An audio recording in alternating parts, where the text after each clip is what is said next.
Hello, I'm Dr. Slater, sports medicine physician at Wabash General Hospital, and I'm going to talk very briefly today about some tips on distance running and training. Today I want to talk a little bit about the course that you choose when starting your training. Things that a lot of people don't think about is, I'm going to go run 5 miles today, and they get out and run, and sometimes that works out fine, but when you're training for a larger event or you're doing multiple days of running back to back, there are some things that need to be taken in consideration as far as determining your course, the type of surface you're going to be running on, things like that. So let me briefly just touch on a few topics for you. Obviously, when you're training for distance running, you want to make sure your body can handle the level of stress. You can't just go out from the couch and run 5 miles. It's not going to work out well. So finding a good prescription or a guidance plan for your current level of fitness and setting those distance goals each day or however many times a week you're going to train is very important. The body can only handle so much stress before it breaks down, and that leads to stress fractures and things like that.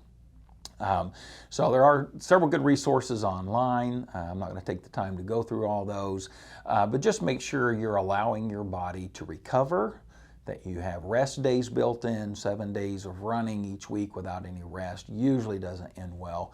Your body does need rest, allow your bones and your muscles to recuperate. And also the amount of increase between workouts. Typically start at a reasonable distance, half a mile to a mile if you've not been exercising. If you've been exercising routinely, a couple of miles is usually fine. Do that several times a week, but do not increase your intensity or your distance by more than 25 to 50% that next week. If you try to make too many gains too quickly, you will cause breakdown of your body, and you will have negative results, and you might find that your training is not going well, that you're overly fatiguing and not making improvements like you intend. Also, the surface is very important. If you're doing an off-road or trail type run, then obviously you want to practice on that surface type. You can intermingle some more solid surface types such as sidewalks or asphalt, but you want your body to be used to the type of course you're going to be running. Therefore, getting some trail time in is important.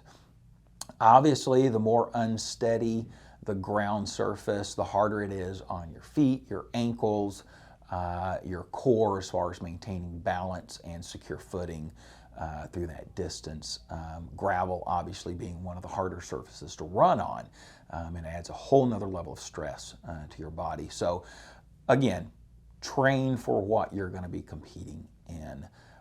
The other thing to consider is that roadways, sidewalks, any public maintained surface will have slope for runoff. Standing water is not a good thing for public surfaces. Therefore, the roads have a crest, and each side of the road angles off, albeit it's a slight slope, but that allows for runoff. You have to remember, even a track at a school has some slope to it to prevent water from collecting on the surface.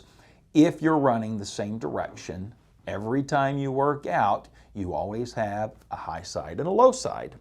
And therefore, it will impact your muscles. Even a small 1 to 2 degree grade, if you're constantly running the same direction, your muscles will develop differently. And that can lead to IT band pain, hip pain, low back pain, in addition to just foot pain. So an idea would be to reverse that course. If you have a steady course and you run it consistently because you have it marked out, or you enjoy running on the track and that's how you get your time in, that's fine.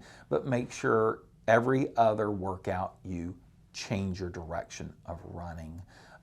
If you're running out in the country and you're on a country lane and there's no traffic, you can run down the crown of or the center line of the road, and you'll be pretty balanced. But anything that's going to have a little bit of slope, running on the side, sidewalk, what have you, a track, there is slope. You need to keep that in mind and make sure you're alternating to keep those muscles developed evenly.